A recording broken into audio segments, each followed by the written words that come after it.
Eh bien, aujourd'hui, cela fait près de 6 ans que Danny Boyle, réalisateur britannique, ne s'était pas occupé d'un film. La dernière fois, donc, c'était en 2019 avec Yesterday, notamment avec Ed Sheeran pour ne citer que lui. Mais aujourd'hui, sort ce banger. 28 ans plus tard, qui n'est autre que la suite du film 28 jours plus tard, s'ensuit 28 semaines plus tard, qui n'est pas réalisé par Danny Boyle. Et aujourd'hui, on a le retour de Danny Boyle du côté de la réalisation et d'Alex Garland du côté du scénario. Alex Garland que vous connaissez supposément pour avoir récemment co-réalisé le film Warfare, qui a été d'ailleurs évoqué hier sur la chaîne. De plus, il s'est occupé de Civil War, il avait déjà scénarisé le premier film, donc 28 jours plus tard, et là donc le duo revient pour nous proposer ce premier film d'une trilogie. Oui, déjà on va poser certaines bases. Sachez qu'il y a un autre film, une suite directe qui est déjà tournée, qui s'est tournée l'année dernière, qui s'appelle, si je ne dis pas de bêtises, 28 ans plus tard, le Temple des eaux. Donc les eaux, pas les eaux que tu bois, mais bel et bien les eaux du corps. Donc ça fait référence à certains plans du film et à certains personnages notamment. Et par rapport à ce projet-là, sachez que Danny Boyle n'est pas réalisateur, mais je crois qu'il est bel et bien producteur. Et c'est Nia DaCosta, à qui nous devons notamment le film The Marvels, qui s'occupera donc de la suite. Voilà ce qu'on sait pour l'instant, sans trop rentrer dans les détails pour ne pas vous spoiler.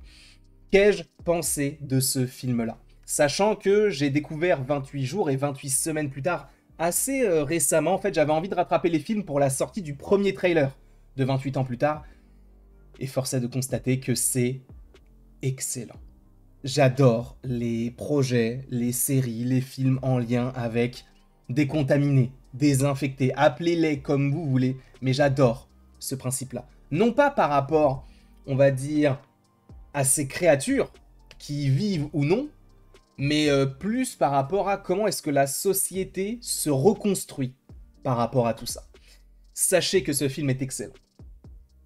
Mais ce n'est pas mon préféré. J'ai largement préféré 28 jours plus tard. 28 semaines était un petit peu en deçà de ce qu'ils sont capables de faire, selon moi. Mais lui, en fait, revient au basique. Je pense que en réalité, même si ce film-là est moins bon que le premier, je pense que si vous avez un minimum apprécié le premier, vous retrouverez beaucoup de choses dans celui-ci qui, je pense, devrait vous plaire. D'ailleurs, on sent qu'il y a aussi une inspiration sur certains autres films qui contiennent...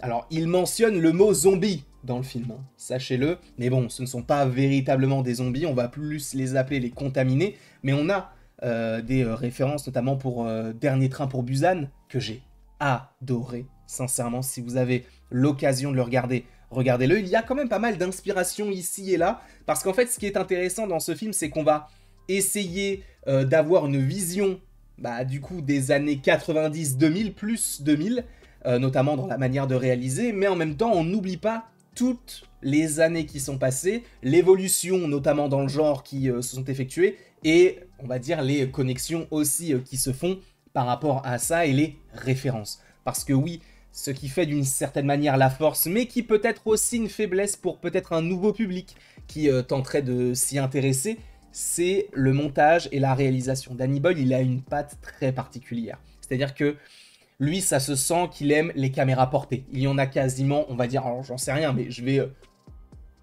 proposer un pourcentage comme ça, à peu près 80% du temps, on est sur une caméra portée et on le sent. On est sur des Dutch angle. Alors je ne vais pas sortir ma science, ne vous inquiétez pas, mais en gros, ce sont des plans qui sont un petit peu, on va dire, à la diagonale, en fait, tout simplement, qui nous permettent de nous mettre justement dans une situation bien plus qu'inconfortable. Et tout dans la réalisation nous met mal à l'aise. Et c'est ce que veut le film. Et en fait, c'est pour ça aussi que je pense qu'il y aura peut-être plein de gens qui ne vont pas forcément s'y retrouver parce que, justement, ce film-là peut être un petit peu trop particulier sur certains points. Mais j'ai adoré tout ce qu'ils nous ont proposé par rapport à la réalisation. Encore une fois, on est clairement sur... Comment pourrait-on dire ça? Ouais, un hommage à ce qui était fait dans le premier, mais tout en ayant une vision encore plus extrême de tout ce qui avait été fait, surtout dans le montage. On va avoir quand même pas mal d'images psychédéliques où tu te poses des questions de pourquoi est-ce que là on a ce plan là, pourquoi est-ce que là on voit ci, pourquoi est-ce qu'on voit ça.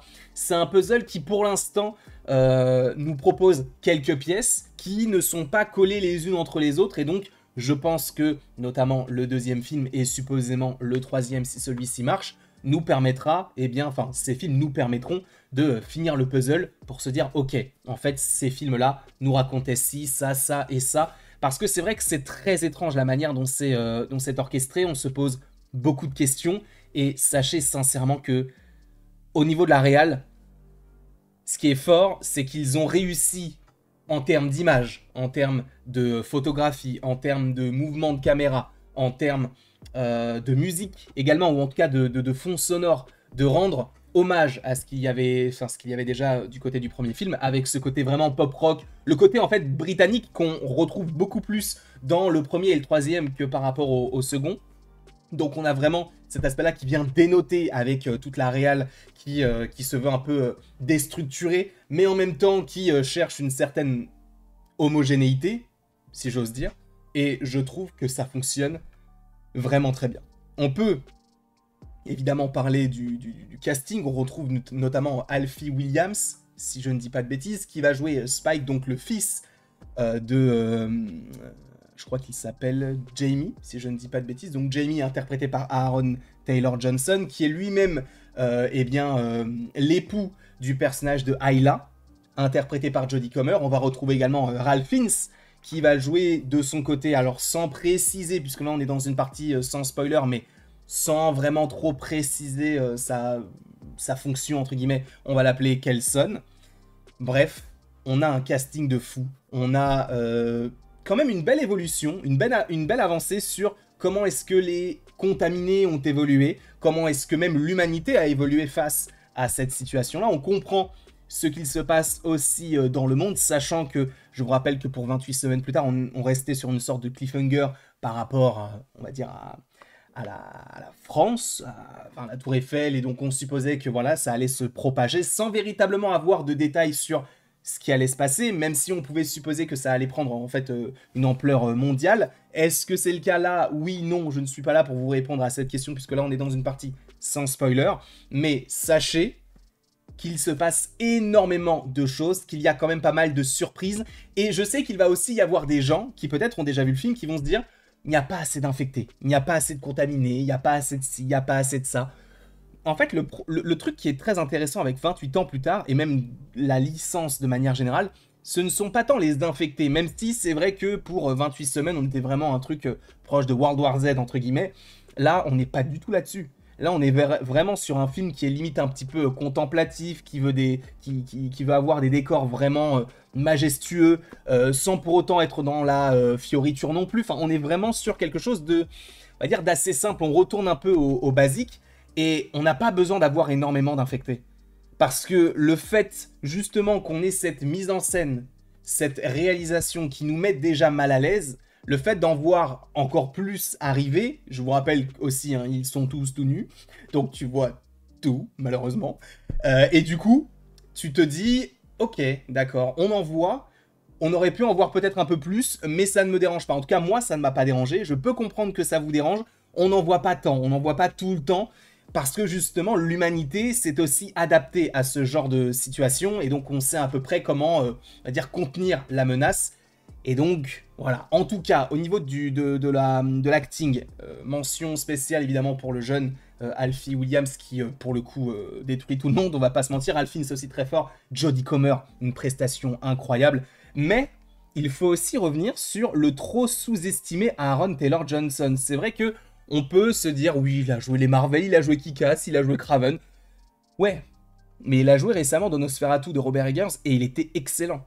Là, dans celui-ci, en fait, il joue le père vraiment à l'ancienne. Tu dois être un dur, tu dois faire ci, tu dois faire ça. T'as 12 ans, mais t'inquiète, allez, va faire ça, va tuer des infectés. Alors que ce n'est clairement pas son rôle, hein, c'est un enfant, encore une fois, donc j'ai trouvé qu'il était vraiment cohérent. Il était, en fait, ce qui est fou, c'est que d'ailleurs, Aaron Taylor-Johnson, il a toujours joué des pères. C'est une folie. Alors, il a joué Kick-Ass, évidemment, mais je vous rappelle que dans Godzilla en 2014 de Gareth Edwards, il jouait déjà un père, alors que le frérot, il a tourné ce film il y a 12 ans. Hein. Et là, il joue encore un père. Bref, en tout cas, très fort. Le casting, vraiment, tu vois, un peu condensé, mais ça fonctionne extrêmement bien. On reste sur notre fin. Il y a beaucoup de mystères qui restent, on va dire, sous-jacents. Et on va y venir dans la partie spoiler qui arrive d'ailleurs maintenant, même si avant que vous partiez, je tiens à préciser tout de même que ce film mérite un très bon 16. Tout n'est pas parfait. C'est vrai que, notamment sur certains plans, enfin certains pans plutôt scénaristiques, on peut avoir des choses à redire sur le développement de certains personnages. Par exemple, alors sans trop rentrer dans les détails, des fois tu vois un personnage qui te semble être l'un des personnages principaux et tu te dis je veux avoir un développement dessus, mais à un moment donné on ne le revoit plus jusqu'à la toute fin. Donc tu te poses des questions, tu te dis c'est vrai que sur le découpage technique, le montage, sur les plans, sur la réalisation, sur le côté un peu psychédélique, ça fonctionne bien, mais sur certains développements de perso, on aurait pu faire mieux.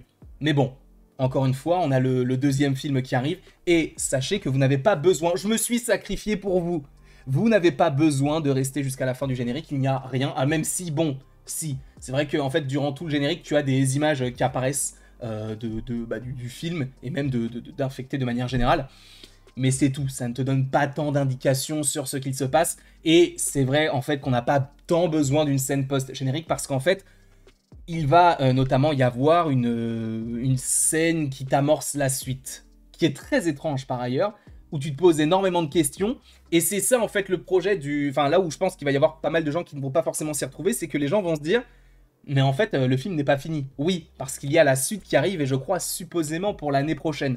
Donc prenons notre mal en patience, on aura des réponses évidemment à toutes nos questions. Sachez que le film, pour être rentable, je pense qu'il devrait faire entre 200 et 300 millions, sachant qu'il a coûté approximativement 75 millions. Donc logiquement, je pense que si jamais ça débute bien, ça pourrait bien tourner pour le film. En tout cas, à partir de maintenant, on est dans une partie spoiler. Donc si vous n'avez pas vu le film, si vous ne voulez absolument rien savoir, quittez la vidéo. Parce qu'en fait, il y a certains points qui sont extrêmement intéressants, notamment le personnage de Jack O'Connell, que vous avez supposément déjà vu dans le film Sinners, où il jouait lui-même l'antagoniste principal du film. Il est de retour, là, dans un nouveau film, en 2025, donc dans celui-ci. Et c'est vrai que pendant tout le film, je me suis posé la question de « mais il est où ?» Parce que je sais qu'il était dans la promotion, on te mettait son nom, etc. Mais il était où? Eh bien en fait, c'est l'enfant qu'il y avait au tout début du film avec les Teletubbies. Vous savez, où il porte du coup la croix à l'envers, donc celle qui a été donnée par son père, qui était un peu un illuminé, qui parlait du jugement dernier, je crois, si je ne dis pas de bêtises. Et là, donc, on va le suivre, lui, avec une sorte de sbire qui lui ressemble un peu. Et en fait, ce qui est intéressant, c'est qu'il faut un peu penser aux Power Rangers. Et justement, on va avoir possiblement une petite connexion entre ce nouveau groupe-là et du coup le personnage de Spike, puisque lui-même, Spike, aime les Power Rangers. C'est un peu étrange, hein, on est bien d'accord, mais ça va très très loin. On est aussi, il faut le rappeler, sur un film qui est britannique. Et c'est vrai que du côté de la Grande-Bretagne, moi, ils font des choses que j'adore, que ce soit l'humour, ou que ce soit, tu vois, les choses un peu déjantées. Et ben là, on retrouve un petit peu ça, le côté un peu décalé. Et ça fonctionne très bien dans un film tel que celui-ci. Donc ça, on se pose des questions, et je pense qu'il y aura quand même pas mal de réponses pour le prochain film. En revanche, moi, il y a une phrase qui m'a intéressé, c'est que vous savez qu'il y a donc des... comment on appelle ça? Il y a des soldats qui, à un moment donné, affrontent des contaminés. Notamment un qui finit par survivre. Je ne sais même plus, je crois qu'il s'appelle Eric, qui dit qu'il est suédois. Et en fait, ce qui est intéressant, c'est que lui-même dit « Je suis là pour le monstre ». Mais on ne sait pas de qui il parle. Alors peut-être que je n'ai pas forcément très bien compris ce que cela signifiait, mais moi, j'y vois quelque chose de très clair, c'est qu'a priori, peut-être qu'il y a plus que les alphas. Parce que oui, dans ce film-là, on te fait comprendre qu'il y a une évolution dans les contaminés, il y a les rampants, il y a les rapides et les alphas, et peut-être que le monstre, entre guillemets, soit quelque chose d'encore plus gros, de plus gigantesque, et qui doit être arrêté. Sachant que, via ce personnage-là, ce dialogue-là, eh bien, on apprend notamment qu'il y a plein de choses autour, en fait, qui se font. Ils ont des smartphones, ils ont des réseaux sociaux, ils vivent comme d'habitude, et donc c'est là où aussi on peut se poser des questions par rapport à ce qu'il y a du côté de la scène post-générique de 28 ans plus tard, enfin 28 jours, 28 semaines plus tard. On voyait des infectés à Paris. Sauf qu'on comprend que c'est resté au Royaume-Uni. Donc est-ce que c'est un retcon pour nous dire finalement non, mais en fait on va changer ça, c'est plus vraiment comme ça que ça se passe. Là, pour le coup, on peut encore une fois se poser des questions. Est-ce que le monstre s'est considéré aussi comme un alpha? Est-ce qu'il y a plus haut qu'un alpha? On n'en sait rien pour l'instant, on reste dans, on va dire, le flou. Ça, pour le coup, c'est vrai que c'est un petit peu complexe. Même, tu vois, la double manière de voir les choses du personnage de Ayla, interprété par Jodie Comer, on se pose des questions. Le côté d'avoir des visions, le côté d'avoir des plans en rouge et tout. Est-ce qu'il y a un aspect mystique, un aspect magique à tout ça? Tu vois, il y a pas mal de questions qui se posent par rapport à ce monde-là. On sait donc qu'il y a le docteur, donc interprété par Ralph Fiennes, qui est un gentil. C'est vrai que dans le trailer, on peut supposer qu'il est un antagoniste, alors que pas du tout. C'est vraiment un gentil. Alors, dans le premier film, peut-être que dans le deuxième, on découvrira qu'il a fait encore plus de choses un peu étranges. De plus, il y a une autre chose, c'est que ils se reproduisent, les infectés, puisqu'il y a un bébé qui est créé, et en fait, le docteur te dit que, en gros, d'une certaine manière, c'est grâce au placenta qui a dû protéger le bébé de toutes ces, du coup, du virus. Ok. Et donc, il y a une infectée qui évolue elle aussi, parce que justement, elle va accoucher, elle va tenir les mains, du coup, du personnage de Ayla, et donc tu te dis, mais attends, c'est une infectée, elle est là pour les bouffer, elle accouche, mais elle lui tient les mains, enfin... Donc tu sens qu'il y a toujours l'aspect maternel, et en fait il faut aussi se rappeler que les personnages, donc les créatures qui sont dans 28 jours plus tard, ne sont pas des morts vivants, enfin ils sont pas morts, c'est juste qu'ils sont infectés, et ils sont toujours en vie, d'une certaine manière, ils évoluent encore, etc. Même si pour les enfants, on peut se poser encore des questions, sachant qu'il y avait aussi des enfants contaminés, et ça c'est pour moi c'est la pire des choses. Là, si le bébé il était contaminé, j'aurais quitté la salle. Si le bébé était contaminé, j'aurais quitté la salle, je vous le dis tout de suite. Moi, c'est ma pire phobie. Les petits trucs qui courent, là, les bébés, ah, ça me dégoûte. C'est vrai que c'est bizarre comme phobie, mais ça me dégoûte. Je me souviens, je crois que c'était Z Nation. C'était une série, dans le premier épisode. Tu voyais un bébé qui était infecté dans une sorte de supermarché. Oh mon dieu, c'était horrible. Mais bref. En tout cas, pareil, on se pose des questions. Pourquoi est-ce que le bébé n'est pas infecté? Est-ce que ça veut dire qu'il y aura à un moment donné la fin de ces contaminés et que du coup, lorsqu'ils vont tous se reproduire, on va recréer une certaine humanité? Est-ce que c'est une sorte de purge d'une certaine manière? Je ne sais pas.